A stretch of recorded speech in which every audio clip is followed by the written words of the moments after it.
Bíblia faz alusão a vestimentas que cobrem o corpo, mas também sobre vestimentas espirituais. Esse é o estudo de número 837 aqui do nosso canal Jaboque Vamos Orar. Você é muito bem-vindo a mais este estudo e que o nosso bondoso Mestre Jesus te abençoe grandemente. E veremos sobre vestimenta do cristão logo após a nossa vinheta.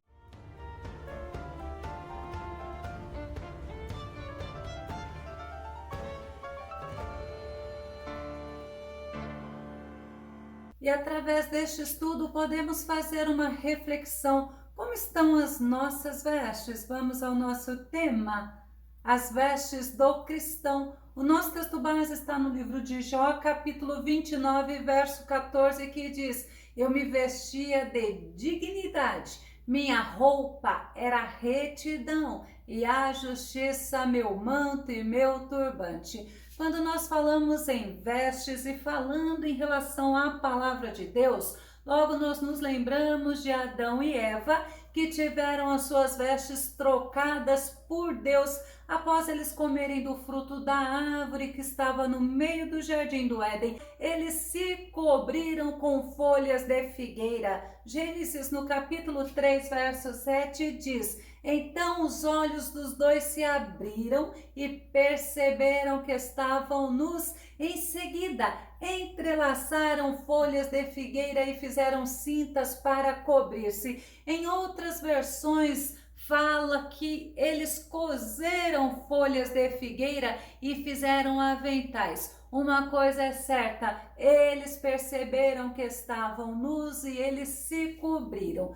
Se cumpriu nisso uma das advertências que Deus disse a eles ao proibi-los de comer do fruto da árvore, que está em Gênesis capítulo 3, verso 5, que diz: Ora, Deus sabe que no dia em que dele comerdes, vossos olhos se abrirão e vós, como deuses, serei conhecedores do bem e do mal. Quando Deus ele faz uma proibição, quando Deus ele nos faz um alerta, pode ter certeza, Deus sabe o que é melhor para nós. E quando eles comeram, os olhos deles se abriram, porque o pecado trouxe a eles sentimento de vergonha. Gênesis capítulo 2, verso 25, o homem e a mulher viviam nus e não se envergonhavam. Após o pecado, eles tiveram esse sentimento de vergonha a ponto de esconderem-se de Deus.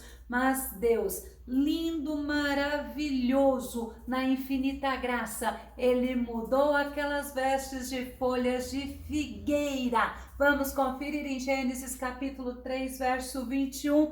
Fez Yahvé Deus túnicas de pele e com elas vestiu Adão e Eva, sua mulher. O nosso Deus ele é detalhista, o nosso Deus é um Deus cuidadoso, ele é um Deus provedor. E Deus sacrificou um animal e com a pele deste animal Deus os vestiu. Deus proveu para aquele casal que havia desobedecido vestes mais seguras e duradouras, mas Deus mandou fazer vestes sagradas, sabe para quem? Para Arão. Vamos conferir em Êxodo capítulo 28, o verso 2 e o verso 3, que diz: Para o seu irmão Arão, faça vestes sagradas que lhe confiram dignidade e honra. Diga a todos os homens capazes, aos quais dei habilidade, que façam vestes para a consagração de Arão,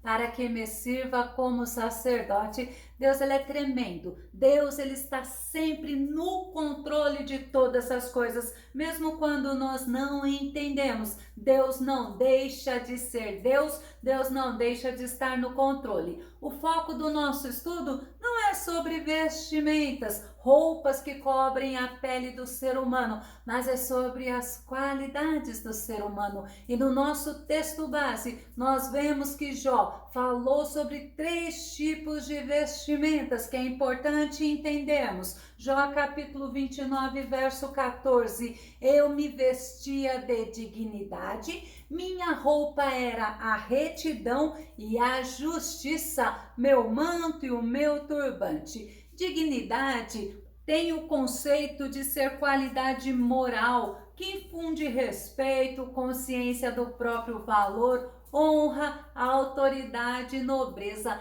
E Jó, ele era um homem considerado, de respeito e honrado. Nós temos também o exemplo de uma mulher sábia, que também era considerada uma mulher de honra, uma mulher de respeito, uma mulher digna. A roupa dela consistia em força e dignidade. Vamos conferir em Provérbios 31, o verso 24 e o verso 25, sobre a mulher sábia, que diz: ela produz roupas de linho e as vende, fornece também cintos de couro aos comerciantes. Sua melhor roupa consiste de força e dignidade, é otimista em relação ao futuro. Não adiantava ela se preocupar em estar bem apresentada na questão do exterior, mas a melhor roupa dela, olha que tremendo que a Bíblia fala, se consistia na força e na dignidade. Jó fala sobre ele estar vestido de retidão.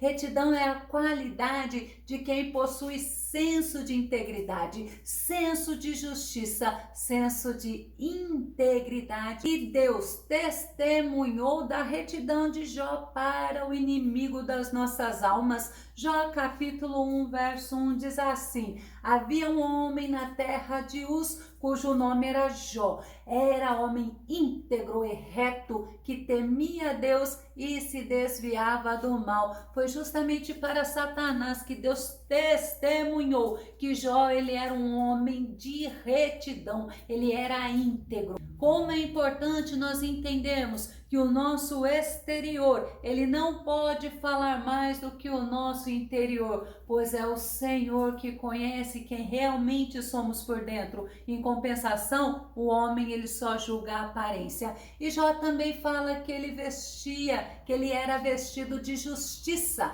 A justiça é a qualidade do que está em conformidade com o que é direito. É a maneira de perceber, avaliar o que é direito e o que é justo. Vamos conferir no nosso texto base novamente em outra versão agora. Jó 29, verso 14. Vestia-me da justiça e ela me servia de vestimenta, como manto e diadema era a minha justiça. Jó, ele agia diante dos homens de forma correta em seus julgamentos, e Jó, ele era reconhecido pelos outros.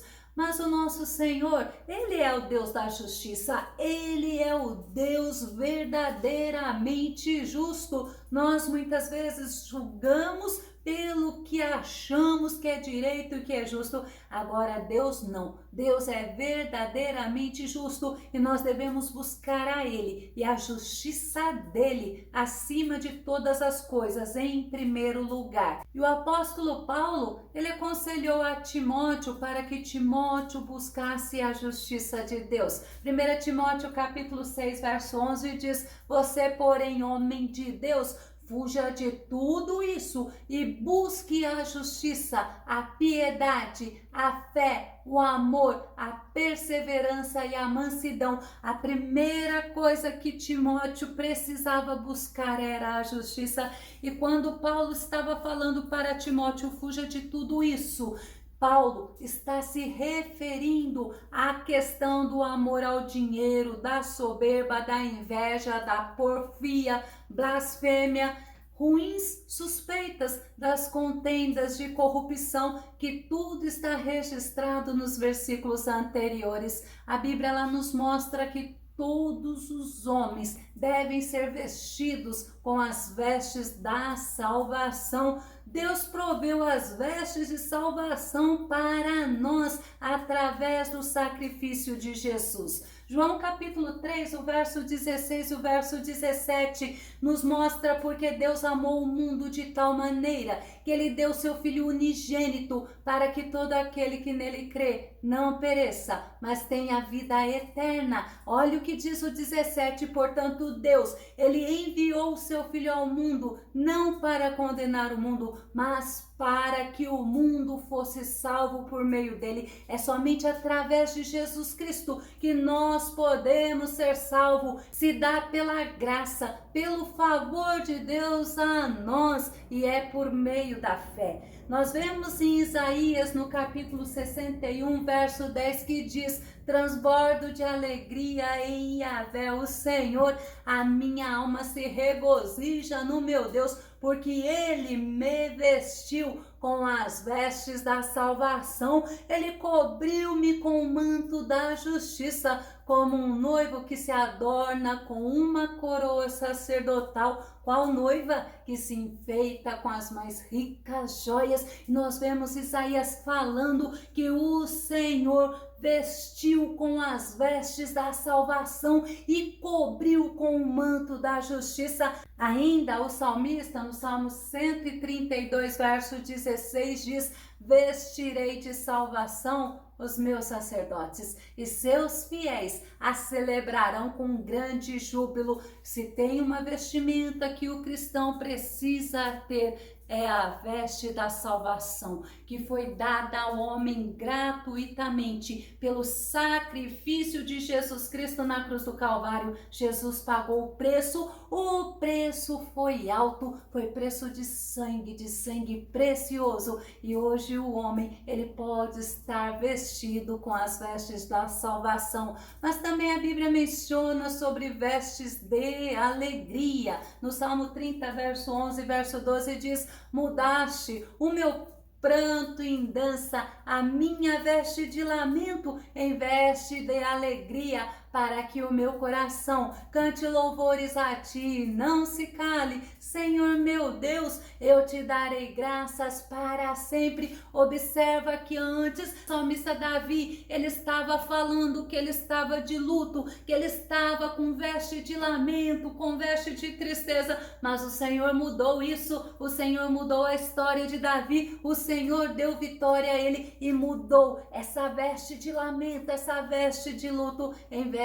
de alegria. E o profeta Abacuque, ele tomou uma decisão, mesmo diante da adversidade. Olha o que ele nos ensina em Abacuque 3:18: eu todavia me alegrarei no Senhor e exultarei no Deus da minha salvação. Mesmo Abacuque vendo a situação do povo de Israel, mesmo Abacuque vendo o juízo de Deus que seria executado sobre Israel, ao invés dele ficar pranteando, dele ficar se lamentando, dele ficar angustiado, o que ele fez? Ele decidiu que ele se alegraria no Senhor, que ele exultaria no Deus da salvação, que é o meu Deus, que é o teu Deus. E você também é convidado, ao invés de ficar vivendo de luto, de angústia, de tristeza, de sofrimento, você precisa tomar a decisão de Abacuque, se alegrar no Senhor.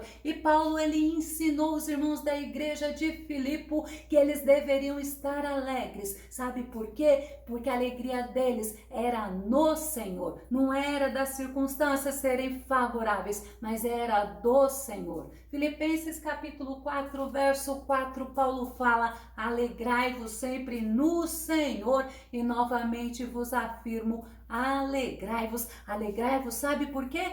Porque Paulo, ele ensina aos irmãos de Roma que na esperança há alegria. Romanos 12:12 diz assim: alegrai-vos na esperança. sede pacientes na tribulação, perseverai na oração. Nós temos esperança, esperança de vida eterna, esperança de irmos morar com o nosso amado Mestre Jesus. Nós sabemos, aqui nesta terra, nós somos peregrinos. O próprio Senhor Jesus falou que aqui nesta terra, nós passaríamos por aflição, nós passaríamos por angústia, mas nós deveríamos ter ânimo, sabe por quê? Porque somos vencedores em Cristo Jesus. Aqui na terra, a nossa alegria, ela deve ser preservada, porque o motivo da nossa alegria é a esperança que temos de estarmos morando com o Senhor. O nosso Senhor é o motivo da nossa alegria.